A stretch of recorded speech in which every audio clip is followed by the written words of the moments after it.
Muy buenas estudiantes, estamos en la unidad 3 del seminario de investigación de la licenciatura en Ingeniería de Telecomunicaciones del curso 095-29 y en esta unidad lo que vamos a tratar es sobre el tema de elaboración del marco teórico. El marco teórico como tal tiene dos perspectivas. En cada una de las etapas de la investigación, todos ustedes tienen que realizar revisiones bibliográficas o de la literatura existente sobre el tema sobre el cual están desarrollando el trabajo. Y muy especialmente en esta etapa del marco teórico, porque precisamente este proceso de revisión de literatura se va a realizar siempre y en todo momento, pero en el marco teórico tiene un apartado especial, porque es donde ustedes comienzan a formular a partir de un fundamento teórico el trabajo sobre el cual van a desarrollar el proyecto como tal. Igual, durante todo el proceso, sea en el análisis, discusión de resultados, siempre van a estarse referenciando a esa teoría o bibliografía que han revisado,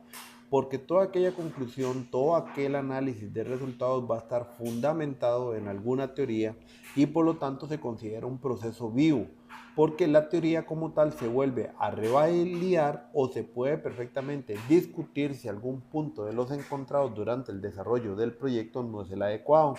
Por lo tanto, más allá de verlo como simplemente una creación de conceptos o una generación de poner definiciones, tiene que verse como aquel marco preliminar que se mantendrá vivo durante el proyecto porque es el fundamento del mismo y sobre el cual muchas de las conclusiones y análisis de los resultados va a poder basarse. A partir de eso, entonces vamos a definir qué es el marco teórico. Va a recibir varios nombres: marco conceptual, referencial teórico práctico, entre otros. Sobre todo mucha gente lo utiliza como un marco únicamente de establecer los conceptos diferentes que van a realizar durante el proyecto, pero más allá de conceptos, en realidad es un desarrollo completo de las teorías, elementos que incluye cada parte de la teoría que van a tratar, y por lo tanto hay varios autores que han definido, por ejemplo, el marco teórico de estas siguientes maneras. El marco teórico como un análisis, una reconsideración y crítica de los estudios previos a la próxima a desarrollar, siendo su papel dar un sustento y respaldo a la investigación. O sea, el marco teórico no solamente es poner teorías o poner datos, sino que también involucra poder dar un sustento y fundamento a lo que se está desarrollando durante el trabajo. Y el marco teórico reúne una serie de conceptos y teorías para el desarrollo de un argumento de investigación, mientras que la revisión de literatura es aquella recopilación bibliográfica de artículos, estudios y libros. O sea,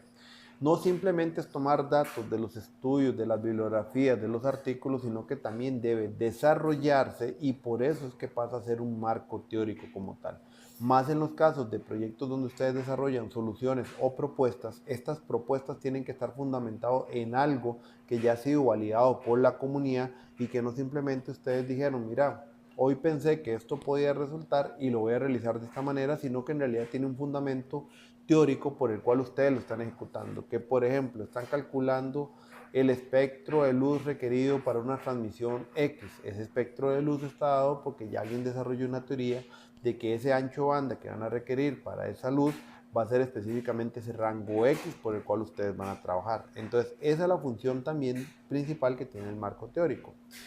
¿Qué es lo que vamos a revisar en esta lámina? El marco teórico tiene una función para antes de recolectar y para lo que es el proceso después de recolectar, que es para la parte del análisis.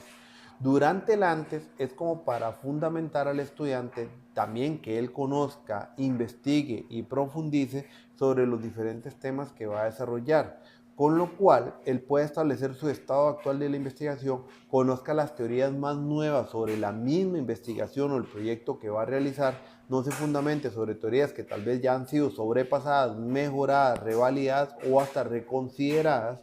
y que por lo tanto cuando haga el proceso de recolección de datos los pueda ir comparando contra lo que encontró dentro de la teoría. Pero por otro lado, cuando ya se recolectaron los datos, la función principal que tiene el marco teórico es volver a fundamentar aquel análisis o discusión que se haga sobre aquello que se estableció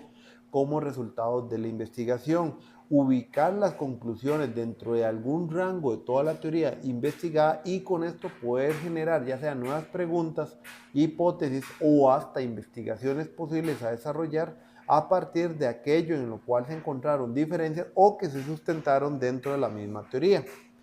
Entonces, Para hacer un marco teórico, una de las cosas principales es establecer muy claramente, aunque no es el marco metodológico, sus fuentes de información. Debe recordarse que las fuentes de información se encuentran dos tipos, las fuentes primarias y las fuentes secundarias. Las fuentes primarias son toda aquella revisión de literatura que de primera mano han obtenido resultados o han establecido fundamentaciones o teorías. Muchas veces se ha dicho que no necesariamente va a estar revalidado por la comunidad científica porque son documentos de primera mano.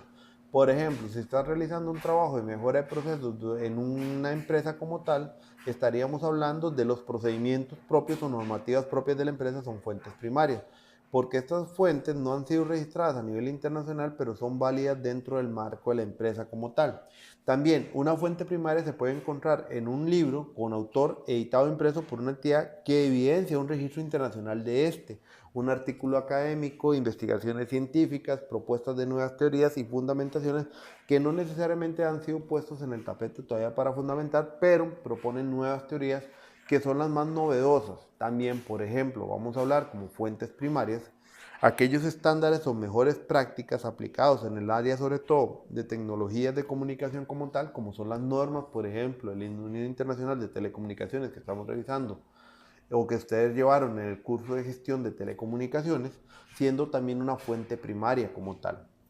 Ahora, son escritos de manera original e inédito, por eso es que las versiones en las cuales se va mejorando las diferentes normas, mejores prácticas, estatutos o entre procedimientos o demás, se consideran fuentes primarias. Ya las versiones anteriores sí se consideran fuentes secundarias porque hace referencia a modelos tal vez superados. Ahora, vamos a ver, tampoco significa que aquellas fuentes que tengan más de 5, 10 años o 20 años, siendo teorías que ya han sido comprobadas y validadas y que todavía son aplicables, se vayan a dejar de lado, porque la comunidad científica siempre va a dar válido a aquellas teorías que se han mantenido en el tiempo. Pongamos un ejemplo claramente, como por ejemplo la teoría de Gauss. La teoría de Gauss tiene más de 250 años, 300 años de estar precisamente presente y se ha revalidado varias veces y siempre es una fundamentación teórica para algún proyecto. En el caso de las fuentes secundarias son todos aquellos documentos que tienen un autor o que cita a otros autores y son artículos sobre todo de revisión sobre otras investigaciones que han venido realizando, ya sea para revalidar o para refutar lo expuesto en las investigaciones primarias. A partir de ahí estamos hablando como libros de enciclopedias, bibliotecas, manuales de referencia y demás, que siempre van a citar a otros autores porque no son originados o realizados por los propios autores como tal. Entonces, estos son los dos tipos de fuentes de investigación en las cuales ustedes se van a basar. Sobre todo lo que es la investigación de telecomunicaciones, mucho va a estar basado en normas, estándares, tecnologías, investigaciones en el campo, artículos tal vez no científicos, pero sí artículos de revistas de tecnología, donde se van a encontrar nuevos adelantos como tal, que puedan ser aplicados a los proyectos que ustedes tienen de investigación. Luego, ¿dónde buscar información? Ok, eso es muy interesante porque si estamos hablando hace unos 15 o 20 años, todo el mundo diría que van a hacer una búsqueda bibliográfica a nivel de bibliotecas o documentos físicos. Actualmente, sobre todo, el principal lugar de investigación es en Internet. Buscar artículos, sobre todo de universidades, organismos internacionales donde se encuentran los estándares, mejores prácticas, que son fuentes confiables. Lo que son fuentes como Wikipedia, como blogs y demás, tienen que haber sido validados como para decir que la fuente es confiable. Entonces, en el caso de Internet, aunque hay muchas fuentes de información, tiene que considerarse qué fuente se considera confiable y qué fuente no se considera confiable para poder obtener información de ella y que por lo tanto sea válido su aplicación dentro de lo que es el proyecto. Ahora, sobre todo la información que más se busca es que ojalá sea la más recientemente publicada, o sea, que tenga una validez de 5 años para lo que es el año presente del estudio. Estamos hablando, por ejemplo, en este caso 2018 puede ser el año 2013, si estamos hablando del 2020 sea el 2015, porque esto es lo que permite las teorías más nuevas que hay. Ahora, que era lo que les mencionaba en la lámina anterior, no importa si la publicación puede tener 20, 30, 40 años, 50 años, pero si esta publicación sigue siendo válida y su información sigue siendo válida, puede ser aplicable, aunque siempre en primera mano tienen que ser las fuentes de información que tengan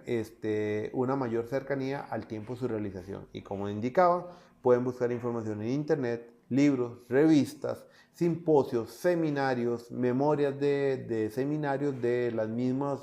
congresos. Entonces, en todo este tipo de organizaciones como la IEEE o organizaciones que tienen que ver, como por ejemplo el Telecommunication Forum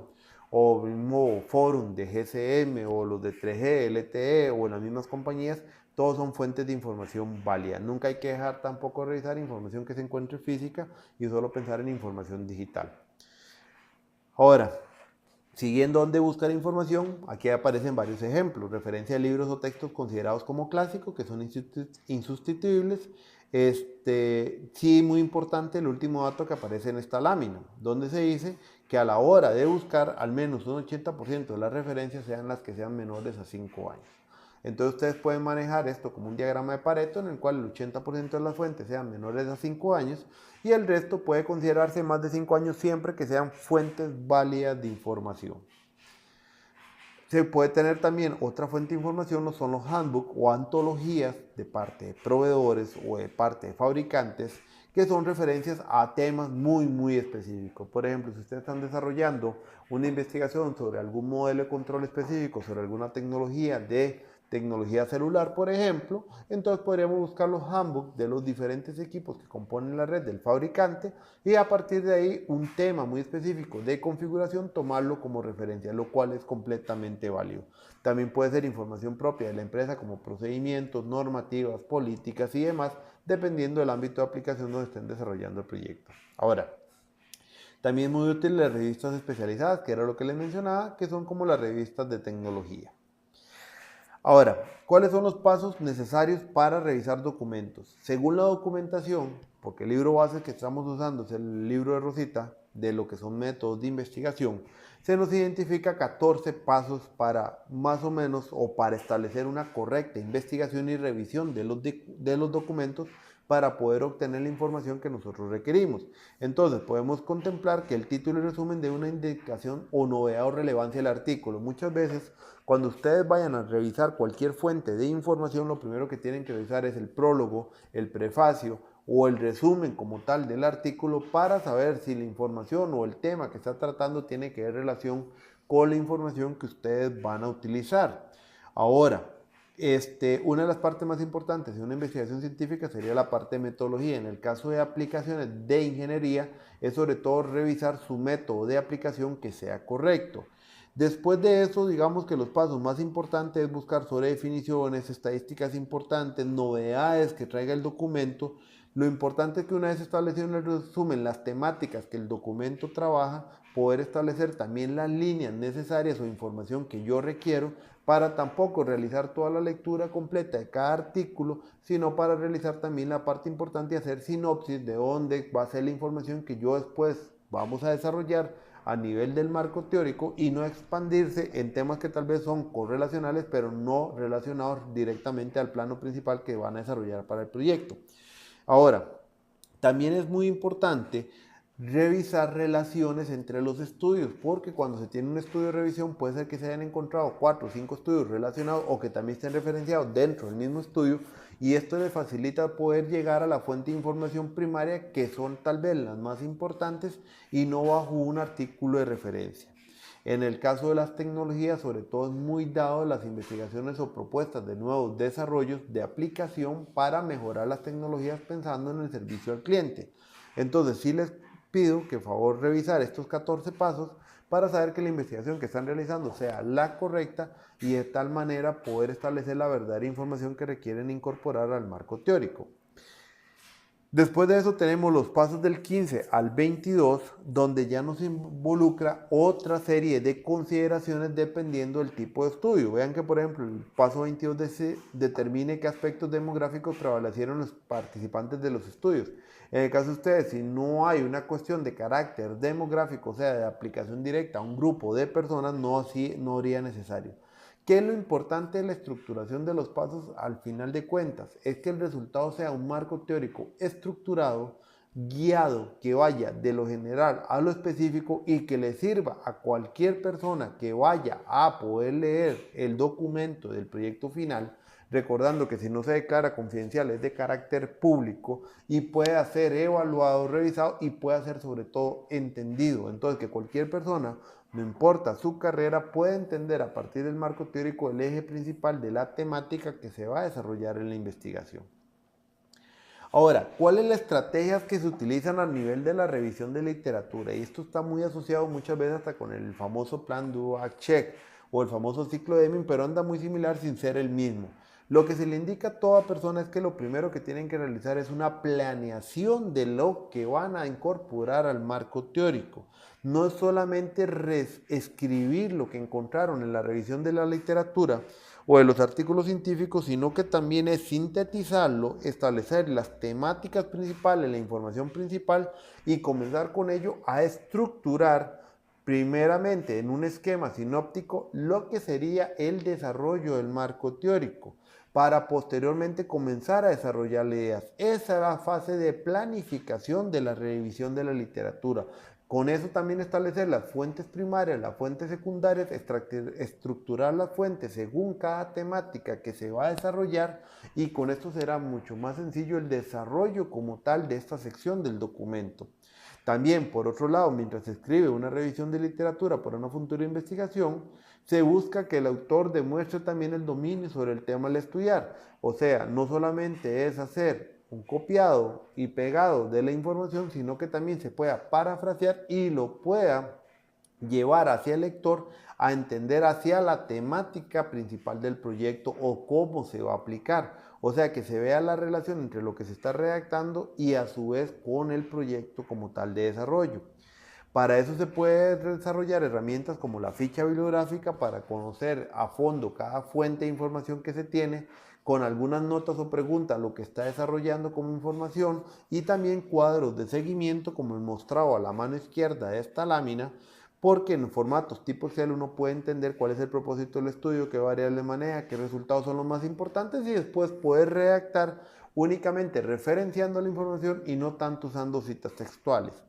El segundo punto es organizar lo encontrado, que era lo que les mencionaba. Primero ya planeaste, estructuraste y ahora que ya tengo la información y tengo bien sintetizada la misma y estructurada, comienzo a organizar la redacción de tal manera que saber cuál fuente se relaciona con cuál otra fuente y a partir de ahí atacar las temáticas que fueron establecidas preliminarmente en lo que fue la fase de planeación. El orden se puede desarrollar de manera cronológica o podemos ir de lo general a lo específico de tal manera que puedan sumar a lo encontrado o también adjuntar los resúmenes que hayamos hecho de cada una de las fuentes. Entonces, para eso se puede usar los mismos medios tecnológicos actuales para el almacenamiento de los diferentes artículos con sus diferentes herramientas de marcado para poder de esta manera establecer relaciones entre las diferentes fuentes de información. Y una vez que se tiene organizado, entonces ahora sí, escribir, revisar y editar lo que se está desarrollando y volver a escribir. Muy importante en esta parte de redacción es que no se crea que a la primera redacción está correcto. Lo más importante es que la persona redacte un párrafo, establezca las ideas principales de los párrafos, redacte las ideas secundarias y volver a releer lo que he escrito, porque las personas por lo general caen en algunos errores, como por ejemplo la cacofonía o el queísmo, en donde se usa mucha muletilla a nivel de escritura, como por ejemplo el uso exagerado de la conjunción que eso es el denominado queísmo, o tal vez se utilizan muletillas como o se redacta con una muy mala ortografía. Y aquí es donde se les recomienda a los estudiantes volver a releer en voz alta o leerlo a otra persona para que esta persona le diga si tiene sentido o no tiene un sentido lógico lo redactado. Y a partir de ahí poder encontrar los errores de ortografía, de puntuación y también errores de consonancia de la información como tal. Entonces, con eso establecer un hilo conductor, porque lo importante es que si uno establece una organización que va de lo general a lo específico, tener un hilo conductor que permita al lector final poder entender hacia dónde va orientado el marco teórico y poder caer en los temas específicos relacionados a las temáticas. Por último, se le recomienda que en la parte final de revisión se haga acompañar de una lista de revisión con todos los apuntes que le exigen para poder presentar el documento del marco teórico. Y muy importante, hacer un tipo de checklist para poder establecer sí se contemplaron todos aquellos puntos que fueron planeados.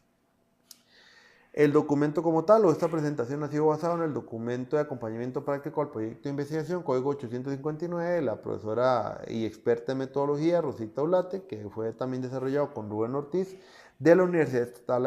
a Distancia en el capítulo 5, el cual el material se encuentra en la parte de artículos de material de apoyo para lo que es todo el curso. Agradeciendo la atención y esperemos que esta información les haya sido útil para el desarrollo del marco teórico y mucha suerte.